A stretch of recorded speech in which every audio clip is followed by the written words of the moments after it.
Alrighty, this is going to be Battle Cup replay analysis for the winning game we played last night. Let's go ahead and start with the draft. So when we ran over Wolf, pulled all the Dota buffs, we were only seeing two of their profiles. Three of their players had it set to private, which is fine. It was better for them. We only got a couple hints off of that. There were pretty low game counts on both of the two profiles that we're showing, and the recommended bans were, I think, Jug and Pango. I took Pango out first round, and then we took Jug and Spectre out in the second wave of bans, just to target what little we could see. And then the rest we were sort of in a blind draft. So I think I take out the Pango and something else here. I'm not really sure what the other one is. I don't remember right now. And then we ended up opening with Witch Doctor as our first support. Good strong laner, and we just played Witch Doctor in the last game. That worked out well. So not seeing too much. We didn't have any pre-can strats we needed to try. We decided to just go with strong laners for the supports, and then counter pick everything else from there. Let's speed this up a bit. Oh, Invoker. Okay, yeah. So we take out Invoker Pango. I don't think they were targeting us. Their bands didn't look like they were looking at our profiles, which is fine. So they take, I think, Veno and AA. And so we think, okay, they've got two supports, no stun combo, but a lot of magic damage. They're going to be fairly strong laners. So I take a Lion here for the P4. Gives us also stronger lanes. And at this point, the Lion Witch Doctor is probably just about as strong, if not better, than the Veno AA. We have 3 disables. They don't have any.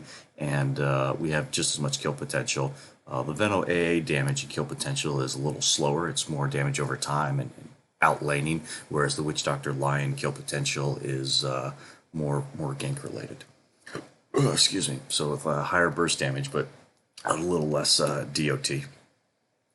So for the cores, yeah, we ended up taking out Spectre, Jug, and I don't remember what the third one was. I was actually worried about the Faceless Void that was showing, but they banned it themselves. And then for the offlaners, we had 3 things we were talking about. It was Sand King, Night Stalker, and Centaur. The Centaur would have been an excellent tank. Unfortunately, I wasn't real confident in that. The ult would have been great for getting us out of the slows if the supports were kiting at the beginning of the fight, but I didn't think that was going to be a big issue. And the stun is sort of a skill shot. So the AoE on the Centaur stun is really small, and a lot of players, especially in our bracket, even at the pro level, will miss the Centaur stun all the time. Without a Blink Dagger especially, or if you're precasting your ult with phase boots, you just miss it and it's wasted. A Night Stalker would have been okay, but I didn't think we needed the night vision. I didn't think we were going to be catching that much. The Veno wards would have beaten us on vision anyway if we weren't initiating with smokes. So I went with the Sand King. The other 2 spells, the Sandstorm and the passive, should help last hitting. So I thought the Sand King, that gives them 2 extra tools to try and CS in lane and try not to fall behind and farm. And then the stun is so much better with the Burrow Strike. It's basically an AoE. If you can aim it, you almost always get multiple heroes in a team fight. And I thought that was much better than the Centaur. The only concern was I wasn't sure if he was going to be able to tank up as well as we needed him to. The Underlord wasn't a big deal. We saw that in their profiles when the players actually called it and expected it in the draft. And that didn't seem to be a big issue. It was going to be a strong lane for them, but we weren't going to be targeting the Underlord in the game fights anyway. It was going to be like last game, where we run past the tank. They had an Abaddon tanking, and then try and hit the backliners and come back for the tank later. So we take a Drow. I actually wanted something with a little bit more escape. I thought the Drow was going to be too fragile and be a little vulnerable in fights, but they ended up not having a good way to jump the backline and find the Drow in the beginning of the team fight, so it worked out fine. They took Lifestealer, which Theory Crafting, that's an excellent pick here. It makes him really hard to gank, but in the game you'll actually see that the Lifestealer wasn't that great. He was always too slow on the rages, and so between Lion and then one of the other 2 heroes, Sand King or Witch Doctor, whenever we jump him, I would open with the Hex before he would get his rage off, and then we would just stack our stuns, so we could triple stun him and either kill him or get him low enough that he'd have to run out of the lane. So theoretically, the Lifestealer should have been better, but it just wasn't played really well, and the sort of survivability of a Lifestealer didn't come into play. It also shows that they don't have an Infest Bomb, so with these three other heroes, they don't have a good way to deliver the Life Stealer. So I'm expecting a high mobility mid here. I actually thought they were going to go with Storm Spirit. Our mid player wanted to ban out Shadow Fiend and Ember Spirit just to protect. So, oh, excuse me. Yeah, we take out Shadow and Ember. Ember would have been a good delivery vehicle. Shadow Fiend not so much. And I was still worried about something higher mobility like a Storm. They ended up going with Tiny, same basic plan. With the Blink Dagger, you get a great initiation with the Lifestealer, or even if Tiny decided to go Shadow Blade. And they ended up swapping that, so this Tiny ends up starting out as the mid, and then you see the players switch seats, and they run AA mid and the Tiny support, which hurt the entire Invest Bomb plan, I think. Because Tiny didn't get nearly as much farm, and so the Lifestealer didn't have a good way to start ganking early. AA mid did okay, so he started stomping us a little bit and got an early Scepter and started doing a lot of damage, but fell off later. And so in the late game, our cores were able to outscale him. So for our mid, we were thinking Viper or Dragon Knight. I preferred Dragon Knight heavily because I thought we needed another potential tank in case Sand King starts to fall off or wasn't able to get his tank items. But the team preferred Viper for more damage. So it worked out just fine. We didn't need a second tank, and the extra damage was good for basically snowballing over them. All right, so let's get past the rest of this, and we'll do the player perspectives as usual, going up from the bottom 5 to 1. So this will be the perspective from Witch Doctor P5. All right, starting items, 2 tangos. Didn't give any to mid, it looks like. It's not great. Yeah, mid had to buy his own set of tangos, so we'll talk about that later. But ideally, the mid should have gotten some pooled items, unless he wanted that many tangos himself. It's an okay ward. We'll talk about that later. So got the Sage's Mask and the Circlet. This is clearly going for a Urn of Shadows. Used to be meta to get double Sage's Mask on Witch Doctor and then get early Voodoo Restoration. Wow. So that you could spam heals in the lane and sustain. That's sort of fallen out of favor. But still, the Urn of Shadows is a great early pickup. It's going to be good against Lifestealer and the Underlord. Not helpful against the AA ult, but that's fine. And then also prevents or keeps the Sand King from needing to actually go for an Urn and can go tank items. All right, so this is interesting. So you'll see this gank works out. But let's rewind a little bit here. So we ended up talking about going for First Blood, and as you can see, the Sand King is up on kind of up on this area in the lane, starting to go in for an initiation. The Sand King showed here, and we'll talk about this later on his replay, but basically they already knew the Sand King was here and then saw him walk up this way. They didn't know the Lion was here because the Lion walked through the lane where they didn't have vision yet and stayed behind these trees. Witch Doctor's a little slow. I'm not sure why. I think he was taking extra time buying his items down here because he started with the tangos and then kind of didn't see the rest of his items for a second. So I think he was still kind of playing in the shop for a bit, and that's why there's this big gap, but this is important. So these two guys are up here. Witch Doctor's a good bit away, and Sand King just goes straight in at this point. So Lion ends up rotating behind this little batch of trees here, and then Sand King comes straight in on the Lifestealer. Lifestealer isn't paying attention. He's standing at the top of these stairs, and he's actually not moving. So you can see that right now. And Sand King actually walks up to him and smacks him once before he even does anything. So the guy's maybe AFK talking to his teammates, whatever, not sure what's going on. But either way, doesn't realize what's happening. But the problem is, Sand King has already basically decided he's going to contest the rune. Both the supports with their disables are way too far away. We ended up leaving the Drow bot in the whole plan to go for this rune. And Viper comes up behind and starts flanking up through their high ground. This also wasn't communicated. It was a good move.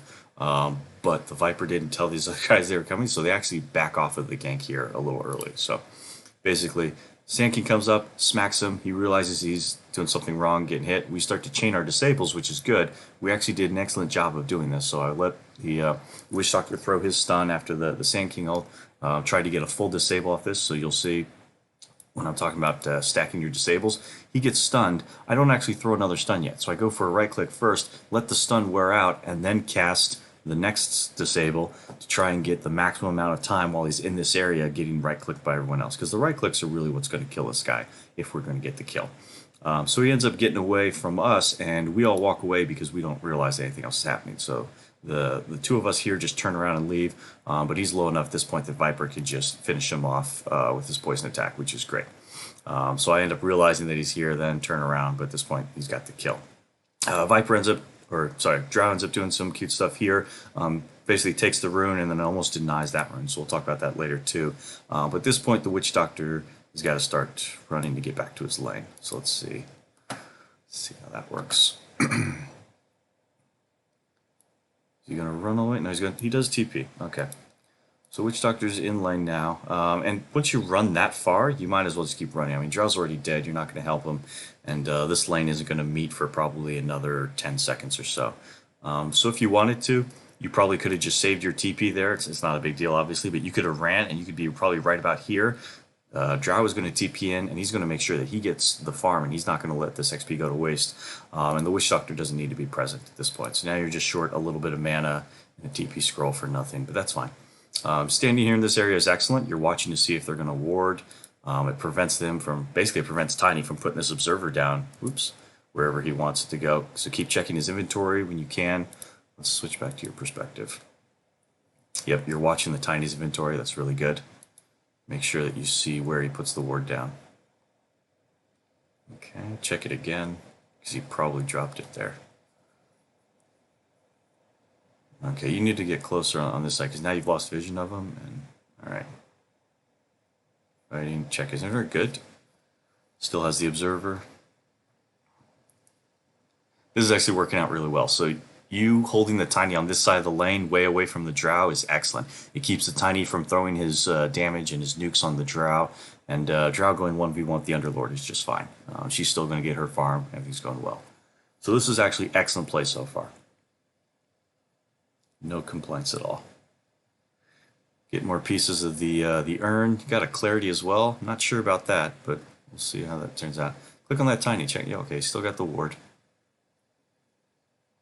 Get those hits in. It's kind of a wasted stun there. So yeah, you did a little bit of damage, but your mana pool's starting to kind of dry up a little bit, and I wouldn't just casually throw a stun. See, now this would have been a perfect moment to use that stun. So let's rewind just a little bit here. So the Tiny actually comes up here, and you end up, oh, we're actually too far, and you end up harassing with the Tiny, which is fine, and you're doing damage. You're getting your right clicks on the guy.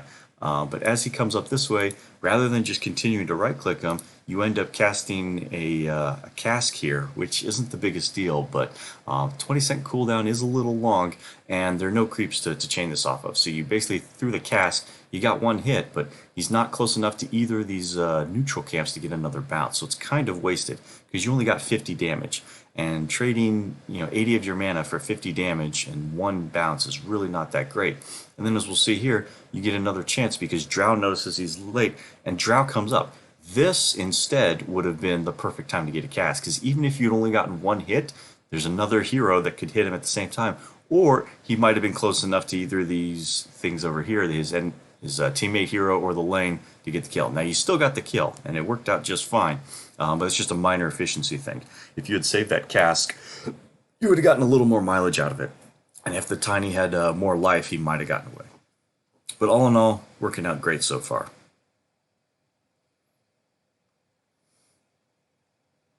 You're staying out of XP range, which is good. You can also harass the Underlord, but you may think that the Underlord is too tanky and the pull's worth it. Okay, so there's that Tiny. He interrupts your pulse, not a big deal. Check his inventory, see if he's still got that ward. He's got 2 now. That's really good. So you're doing great at harassing him and keeping him out of lane. But now that you have Maledict, you really wanna use that. So level 2 and level 3 are huge power spikes for Witch Doctor. Your first Maledict and then your second level Maledict are going to be excellent and a lot of kill potential. And probably the best time for you guys to dominate the lane here. This is a good stack if you get that though. Try to go up to not block the camp unless you're blocking that one on purpose. See, I'm not sure if you're body blocking this large camp on purpose. If you are, that's excellent because it keeps them from side pulling. But it does take away some of your own farm if you guys do end up winning the lane pretty well. And at this point, it looks like you're winning the lane pretty handedly. So you may want to use this small camp to sort of pull this creep wave, and then if the creep wave kills the small camp, you then connect the pull to the larger camp. But doing it this way is perfectly fine too. So Tiny drops an observer up here. I don't know if you saw that. Probably not, but we're going to see. You do. That's fantastic. So you saw the word go out at the same time and get an easy D word. That's great. At this point, you can go back to the small camp. You're missing some free last hits here, but that's not a big deal. Watching for these guys good. Now that's a time to use your cask. Right there, cask and maledict. Ooh, you missed the chance for the maledict. Okay, so that would have been really good. So you ended up stunning well, and that ended up getting you out. But right here, the two of them are right next to each other. The cask is going to bounce off of them, and the drow is just on the other side of this tree. So he can throw his multi-shot and basically use the AoE damage to get these guys. And if you had hit the maledict as well, you probably would have gotten a lot more damage. Let's see how this goes. You get stunned, that's fine. Tiny does his combo. You probably really want raindrops to sort of protect yourself from that, but that's not a big deal. Stun and Maledict right there. If you had cast Maledict in the same spot, you could have gotten both of them with the same Maledict cast. They would have been stunned, and Drow would be hitting them while they're Maledicted. So that would probably be like another 100 damage each on them. So that was a pretty big efficiency miss. Not a big deal. But yeah, that Maledict would have really done a lot of good damage there, because your damage on them would have been multiplied, and Drow's. And Drow was really quick on the multi-shot too, so he was paying attention. Lane position is great, right in front of your tower. Drow is last hitting easily, I'm sure. You guys are crushing it. All right, level 3, you got level 2 on Maledict, that's good. It's the right skill progression. Still body blocking this camp, that's nice, but you really want to take advantage of this high level of Maledict and get a kill off of it, or at least threaten the kills. Now your mana's full, so that's good. You've got a lot of regen. Move that branch up, there you go. But now your mana is just going to waste. So now you have full mana, 100%, and you're not using any of it. You also want to get ready to contest the rune. Looks like you're going for a pull right before 5 minutes. That's not the worst thing. You saw the Tiny there. You knew he was going to interrupt. Good Maledict punch, just to chase him away, but he's still going to beat you to both runes now. Or not. He came back. Okay, he does get you.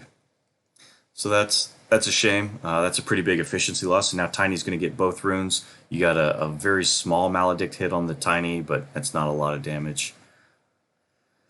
Probably eat one of those tangos now. You're down a lot of life. So I remember this. Mid did not call for help earlier, so that's not your fault. It's not like you should have gone mid or anything. You didn't realize how the lane was going.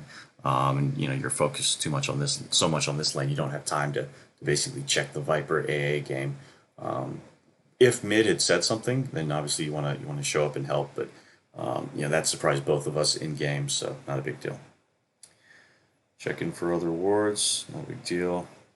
Good tree eat to improve your ward, and finally get that tango going. But now you got to get back in lane and harass. Stack, you go.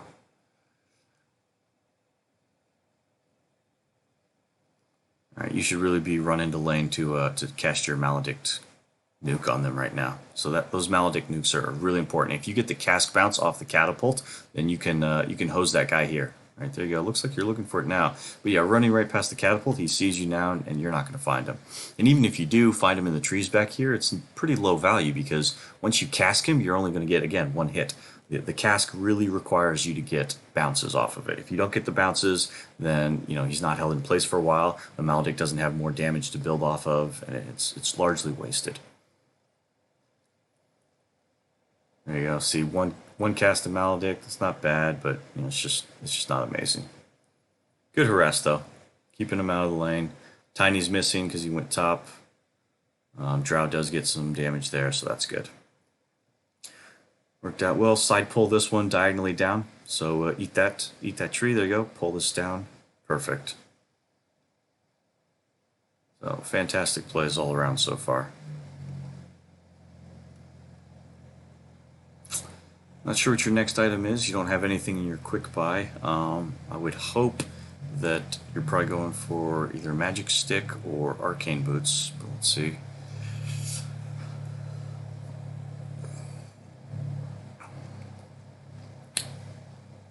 Ooh, excuse me. Stun him. Cancel that TP. Fantastic. Oh, that was close, but it was a good thought. And yeah, just warn people that he's TPing out, and everything will be fine. Like you're going mid. Oh, that was an interesting ward spot up there. Yeah, so this isn't terrible if you get the stun here, but it does require. Okay, you got to go in there. So he ended up throwing that ult for you. Good, excellent kill. So I was a little worried there.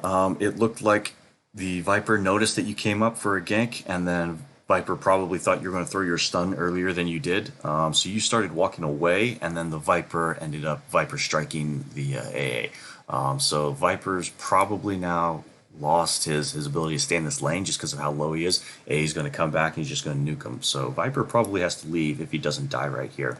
I think he's okay on the health, but you really got to communicate with that player when you're ganking behind them, and then go with them at the same time. That was a waste of a fairy fire, I think. I don't think that works. And you can't heal him while he's frozen. That works. Game of salve. All right. Or maybe that was his own salve. Either way, that was okay, but that was a lot of wasted consumables and items right there. So you guys probably just threw away like 200 gold worth of stuff because you didn't stun the same time Viper went in for his Viper Strike. Really wish you went right back up that hill because there's an observer right there below that sentry. Maybe if you'd walked uphill, your observer there would have caught it. Oh, and you actually just lost it, so you didn't notice it. That's something. So I don't know if you realize this, but you can see on the map here, you just placed that. Oh, okay, it's still there. Never mind. That was perspective. For a second, I thought you'd lost your ward already. That would have concerned me. Looks like we're going for a gank top. This is fine. I think I remember this one. This ends up being an easy kill on the Lifestealer. Drow is just doing so well that you can kind of leave her alone for a second. Excellent ward. Let's see this. Yep. All right. So here's.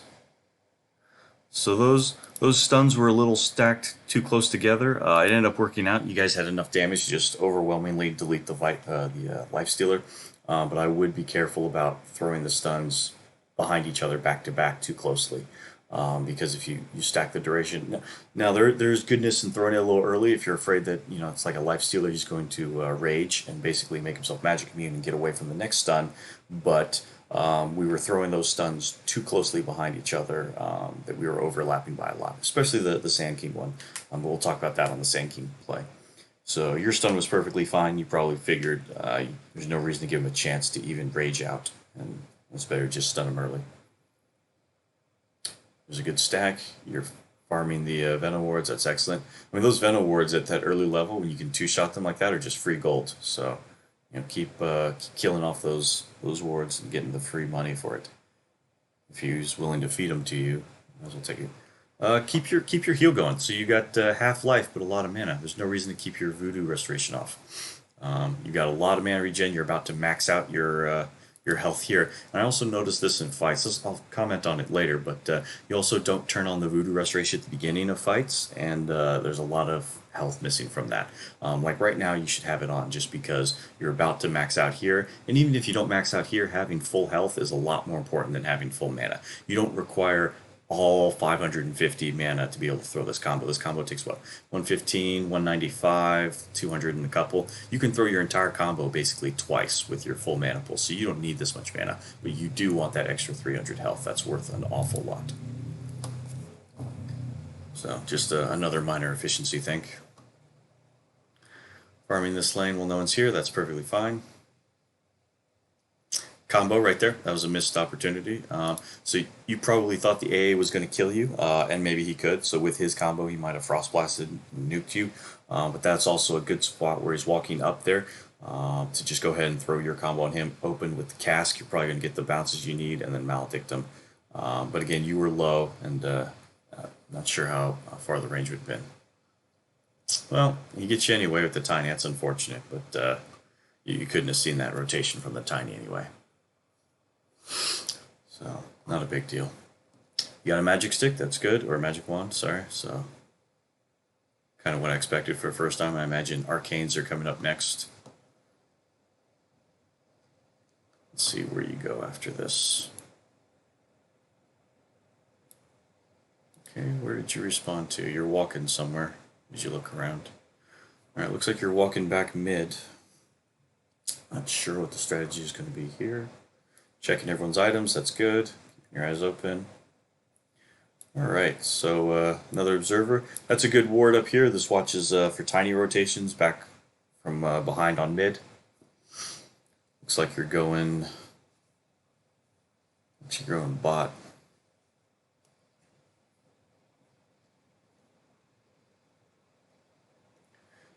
Did lose the drought of the tiny nuke, which isn't a big deal. You don't have raindrops yet, which I would highly recommend. You've got an empty spot in your inventory, and the tiny nuke is completely destroyed by raindrops, so you probably should get a set. Even the AA blast and other things are blocked by raindrops, so it's not just the tiny ult. So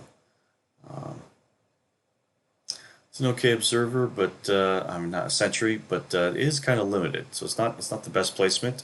I'll explain that in a second. This looks like a good kill. That was probably a waste of a death ward. So you probably could have saved your death ward and gone with the maledict instead. Still gotten the kill. Would have been a 22-second cooldown as opposed to a 78-second cooldown. He would have died probably a little further away. He would have walked away a little bit. But that's not a big deal. But really, I want to talk about the sentry ward. So this was an okay one here. It's very unlikely that people are going to ward down here in the river basin. It doesn't look like this ward has the range to reach this tower here. So basically this ward is only looking behind itself and checking for a ward kind of in this arc behind it. And if you're going to do that, you might as well check this arc from this side and then put it somewhere over here or somewhere over here, and that way you get more on this side. Because basically with the sentry here, you're wasting kind of this entire half of the sentry. It's not a big deal, but it's just, I wonder why you like putting that sentry there every time. And if you do want to do it there, try and get closer so you can actually see the top of this tower, because there are wards up here. And if you had put this one maybe like here instead, it would have been close enough to the tower that it would have revealed these. But this far out, you're not really getting much value. All right, back to the replay. Yeah, and that was just an unfortunate use of the door. Maybe you thought that the Underlord was going to get away. I didn't check his inventory. Maybe he has like a magic wand or a stick, and if so, that would have been a good call. Okay, so you do end up putting another ward here anyway to get those, which is good. But then the overlapping field of fire between these two sentries down here is just kind of wasted now. I should really pressure this, force Underlord to TP right back. He's an excellent observer. He's got plenty of range there to reach. That's good. Dragon Lance, okay. Attacking out of tower range is nice. Underlord did not TP back immediately. That's interesting. So you guys should be forcing this tower here. Okay, going for the gank.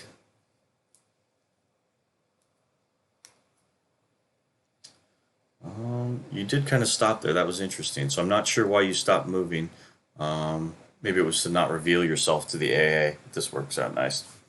So this is a good point, and I don't mean to harp too much on what happened previously, but your death ward is still on cooldown. This would have been a perfect fight to drop your death ward. If you had just used Maledict on the Underlord for that kill over here in bottom, this fight would have gone different, and it would have ended a lot sooner if you had managed to death ward. Neither Lifestealer nor AA has a stun to interrupt your death ward. AA could use the cold feet and it would freeze you in place, and then that interrupts your death ward, but that takes time. And as you see in the fight, AA actually uses the cold feet on Lion initially. So if you use death ward here, Lion stays alive, you guys kill both these guys much quicker, and the fight just overall is a whole lot better. Your spells that you did use are fine, but you didn't get the healing on early, so here, it's kind of interesting. The healing is off. So this entire time, you still don't have your Voodoo Restoration on. And maybe you thought you didn't have enough mana for it, and that's fine.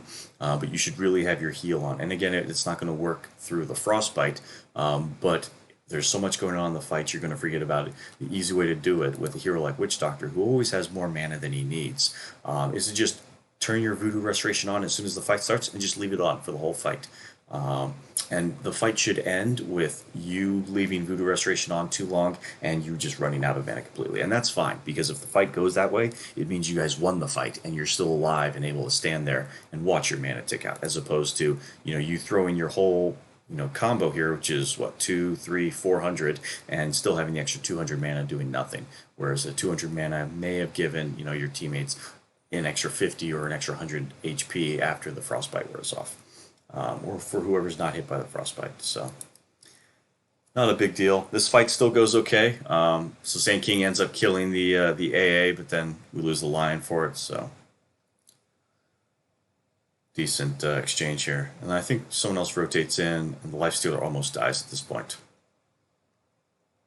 Right. Again, turn on your Voodoo. This is a good time for Voodoo, but not bad. So late Death Ward, but you had it up again, and again, you need this heal going for people on your team. You've also got 3 Urn Charges, so you probably could use one of those to bring Sand King back up to health. Let's see what everyone's going back to land with. Yeah, so Sand King's a smidge on the low side, and then you yourself are at half health. Looks like you're going all the way back to base to get Trank Boots. Not real thrilled about that, but okay.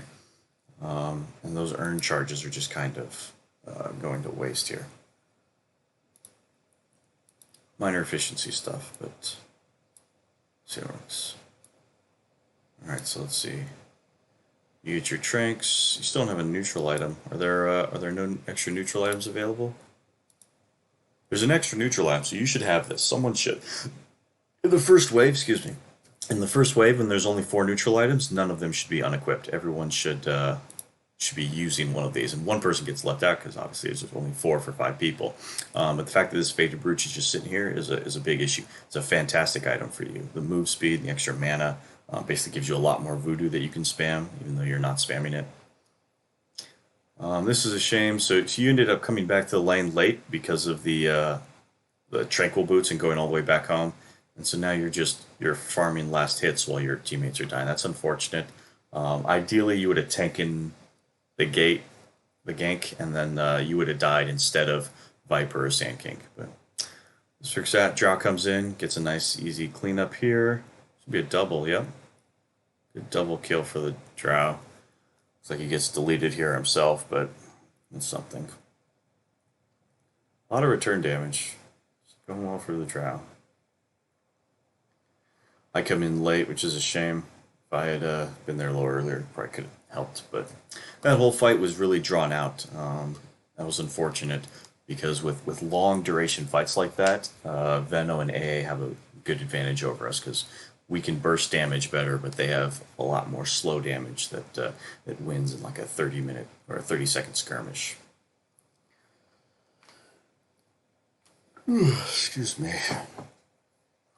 Alright, 3 sentries, that's interesting. Drop one there. We observers all out. Okay, good.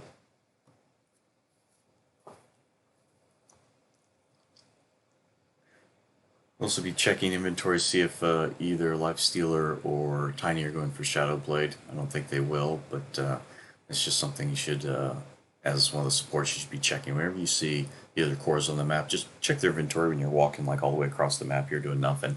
So you can call out for your team when something's happening and what their basically what the enemy's next timings are. That's good. Burn out the rage. Make him scared that he's getting ganked and slow down the tower push. So you saw blue run under this ward, so you know that there's now 2 and now about to be 3 people heading for this tower. So you do want to stay close to that drown, keep him safe because he's about to get hit by 2 people probably. Looks like Pink showed. Someone else is close by. Alright, going for the Spirit Vessel. I don't mind that at all. That's a good pickup. It gives you more life, and charges are a lot stronger. You should be in front, though. So this whole time, Drow is up here in this camp. This is a risky spot for Drow. You don't have vision in this little area anymore, so you put the vision further forward. A couple people were showing in this area beforehand, probably about 30 seconds ago, so you know someone's close. Drow shouldn't be farming this camp and then running up to get the items while you're, like, hiding here back behind the trees. It's good that you're close to save, but you actually need to be up front so that you get hit first. And if for some reason Tiny and Lifestealer or Tiny and AA come up for a gank and there's an attack, it needs to fall on you, and you need to eat the damage so that Drow can, basically throw her damage back and then turn the fight around, or just run away and get is able to escape. Because basically, once you throw your spells, you're kind of done. So you throw out your cask, you stun, you throw your maledict, you put the death ward on the ground, and that's it. And you just stand there till you die, or the fight's over. And there's really no other purpose or point for you. You don't need to keep running around. You don't have like short cooldown spells where you can like cast them 2 or 3 times in the same fight. You're going to get ganked. You're going to cast your spells. You're going to die. So you should not be the one hiding back behind the trees. You should be somewhere up here in this area. That's just a sort of a 5 protect your 1 kind of a thing. Should cask again, bait out his rage. There you go. Oh, okay. So he didn't rage. That was just slow reactions from him, so that might have been a good time to go for a maledict. But you probably expected him to rage like I did. That's interesting. So if you're throwing the sentry like that, and this is again another minor efficiency thing, so the sentry provides no vision by itself. So by itself, it's worthless. So if this was an observer, putting it on this side of the trees is fine, because then you can see sort of up this alley, back this alley, this small camp here. If it was an observer, because it's a sentry, it doesn't actually see anything by itself. So when you put it on near a clump of trees like this, it doesn't matter functionally whether it's outside the trees or inside the trees. But if you put this sentry inside the trees, it also protects it from enemy vision. So if this sentry had been relocated right here in this little kind of gap space right there, if the Tiny comes up and he puts a sentry anywhere in this area, he's going to see yours and he's going to kill it, because your ward is exposed outside the trees. But if you put down a sentry out here somewhere in the area and your sentry is hidden behind the trees here, when someone else walks up, they still get the benefit of the sentry because it sees through the trees, for basically.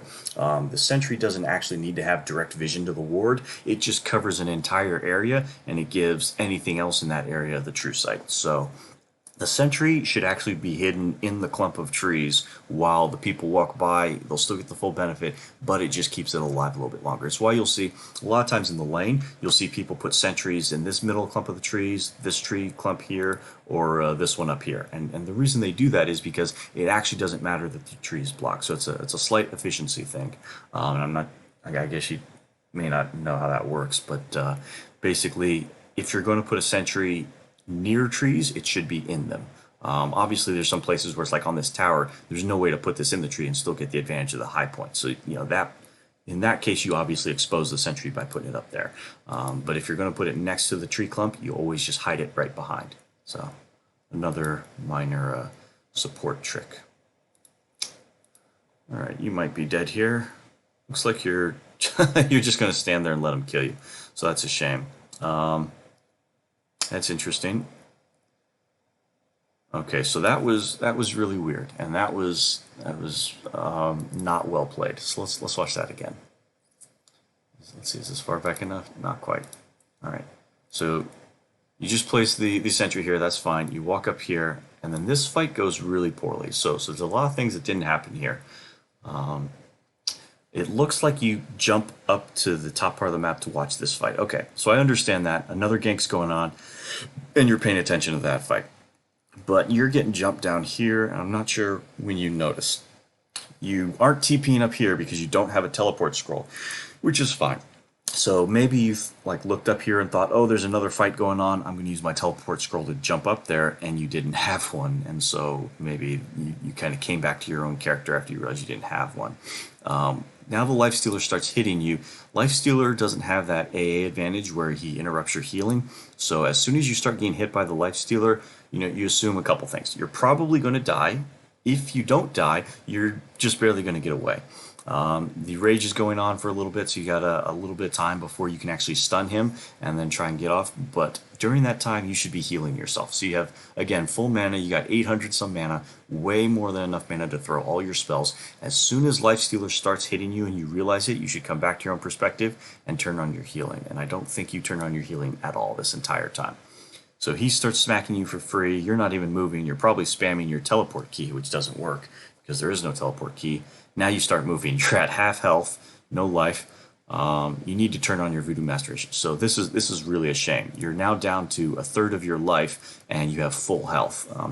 That's a really big misplay on Witch Doctor, because with your heal, you could have been healing yourself for the 4 seconds that he's been smacking you. And depending on how low you're about to get, it may keep you alive and maybe a difference on whether you live or die. So you run down here, Drow's running to save you, you're getting really low, Rage wears out, you decide to stun him, which is perfect. You need to Maledict right there. I guess you were trying to, basically just stun him and run away to keep yourself alive. But at this point, Drow is coming in to turn the fight around. You did pop your stick charges, which is interesting, so you know to use that to keep yourself alive. But you're just really forgetting about this Voodoo spell, which is it's a pretty good sized part of the Witch Doctor toolkit. It's kind of it's different from the other 3 spells in that, in a fight you just spam cast these 3 and then that's it. In this one, you just got to remember to sort of keep that one on. So this entire time you're running away and you're not hitting him. Drow does get the hit. Now that's interesting. So Drow silences him. You turn around and you cast the urn, but then you don't cast the Maledict at the same time. So that was kind of weird, because you can see your character turn, cast the urn, and then turn back away. And then at this point you remember to go for the Maledict, but he's basically too far and you miss the whole thing. And at this point, sometimes you should still remember to turn on your Voodoo, because now you still have no life. And it looks like you're just going to walk away and wait for Tranquil Boots to kick in. But you're basically asking to get sniped by an AA Frost Blast here. And again, the AA was up top and doing other stuff, so it's not like you could, it's not something that you can always be cognizant of, not realizing where the AA is right now. But at this point, you're within danger of getting just sniped. And you could die. So really, you need to turn on the Voodoo. I get that you've got Tranquils and you can heal it back for free, but that's going to take a little bit. And so you might as well heal up just enough to make sure that you're going to survive. And now you start walking up here. You did see the Lifestealer go to his own jungle, so this is probably safe. But that was a little inefficient. And, okay, so that was weird. You spent another urn charge on yourself. Your Tranquil Boots are running. You're still not using Voodoo Restoration, and you kick the Urn of Shadows on yourself. And the Urn of Shadows is a lot of good heal, and you did have, probably a little more charges than you needed earlier, but now you're down to 2. And 2 charges is probably kind of where you want to keep it on, because in a fight you may just spend both charges and die without getting any new ones. When you had 3, you had kind of an extra one to play with, but now you're down to 1, and you're already healing pretty well. And if you're going to do that, instead of wasting a limited charge, use some of your mana that's going to replenish quickly anyway, as opposed to, something that you only have a very limited amount of, that doesn't replenish over time, guaranteed. All right, so let's see. You did finally get the Faded Brooch, but you've been walking around without a teleport scroll for a long time, so there's a lot of sense in just having your courier bring out a TP scroll if you're going to be on the map. So you may be out here on the map for the next 4, 5, 10 minutes. You may not die for a long time, but this entire time you don't have a TP scroll. You've got the gold, you're not really close to the Spirit Vessel, you're 900 away. You really need to just buy a TP scroll and have it sent out to you. Oh, okay. That's funny. As I say that, your courier arrives with TP scrolls, so that's good. Alright, now we're just kind of walking around. Let's see what happens here. Going up top. Looks like you thought about TPing bottom, changed your mind. Now we're going up here to push this area. These wards are a lot harder to farm. Okay, so these wards have gone from level 1 to level 4 or something, so it's a lot more work for you to try and kill these off. And at this point, it's not worth the gold and the damage to try and to fight those, because they got more poison sting in them and everything. Alright, Lion God, you guys are getting hit on the other side of trees, so you know there's vision here somewhere. Yeah, so you should back out. That's a good play. It's a good read. Recognizing that you were stuck. A little late on getting back to the runes, that's unfortunate. And you basically see everyone here, so this is kind of a terrible spot to get caught in. Alright, so you're dead. Let's see what happens when you come back. Alright, so you're back and you're walking. I guess you assume that fight's over and there's no reason to TP out. We're just kind of hanging out here. Alright, so walking back to mid. Walking back to bot. Alright, coming up on a life stealer.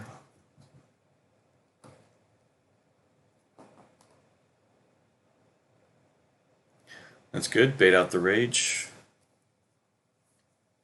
That's an excellent use of your cask. When nothing's going on and there's a guy just split pushing out kind of by himself, go ahead and throw that cask and waste the rage. It's absolutely worth it every time. It's a great play on your part.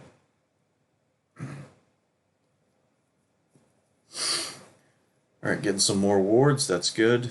I think you guys have been doing good on the warding game. You're probably a little bit ahead of the enemy's position 5. You've been out warding them a little bit, so it does feel like your team is doing okay on that. That idiot lion fucking blocks the damn pole. What a stack. No moron.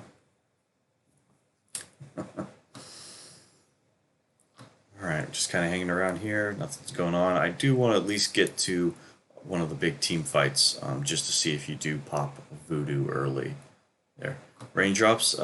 That's pretty late, so it's good that you did finally get the raindrops here. But at 22 minutes, it's kind of a lost opportunity. You should have bought those a long time ago. I think Lion has probably gone through like 3 sets of raindrops by this point, and it really helps you with the tiny more than anybody else. So not a terrible deal. But at this point, see, the thing is your inventory is full. The best part about raindrops is they're a relatively cheap item. It's only like 200 something gold, and it doesn't take up space when you don't need it early on. So there was a lot of the early game where you had only 4 or 5 items in your inventory. Now you've got 7, and so you actually had to move out one of your other items that you wanted because you want the raindrops back in. So it's good that you have them, but at this point it's just unfortunate because you're keeping the wards out because you're probably going to plant some here in a second, but now you're not getting the value of this other item that you wasted money on. So it's just a little efficiency thing. Try not to wait too long. And if you're going to walk around, if you're not actually about to plant the wards, swap your windlace in. Okay, with the smoke gank, you're probably going to drop wards, so having them ready is good. But when you're just walking around your own jungle, you're not planting wards, there's no reason to have them. Okay, a lot of stacked stuns there. So everybody just kind of threw their shit on that guy, and that's fine. But it was pretty inefficient. At that point, you really didn't need to waste your death ward. So death ward has a lot of good value in fights. It forces one of the cores to change who they're attacking and attack you instead. And with that fight there, everyone threw so many things that the Underlord was dead 3 times over. Lion popped his finger. You had the basically double disables, triple disables from you and Lion, and the Drow had the silence. So there's no reason to basically use this cooldown spell because now you've got over a minute. Another fight's probably going to break out here if you guys keep forcing it, and you're down your ult. I think everyone actually is. Okay, so Lion saved his finger, actually. I'm corrected there. Viper Strike is off for 40 seconds, and your Death Ward's down. So that's not terrible all around, but some of these cooldowns would be nice to have for the rest of the fight. It's actually good Lion saved his finger. I thought he used it here. No, busy.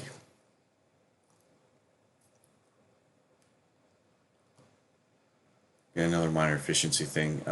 You didn't get a lot of wards down there, so I think you planted 1 out of the 4 you had. Not a big deal, but okay. Get up on that Drow. So like this is a good example right here. Drow's a little low.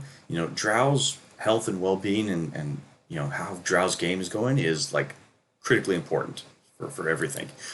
So Drow was hit by the Frostbite. The Frostbite's over, and Drow's missing 400 health. You need to use your mana and give Drow back that 400 health. Either you don't have to pop an urn charge on him. You only got 2, but just stand behind him for a second. Just give him the voodoo heal. Give him back another 200-300 of that missing 400, so he's back to full health.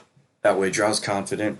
If Drow gets ganked again, instead of getting nuked down from 1,500 health, he's getting nuked down from 1,900, and that's a huge difference. And you really got to kind of use your voodoo to kind of top everyone off if the tank isn't full.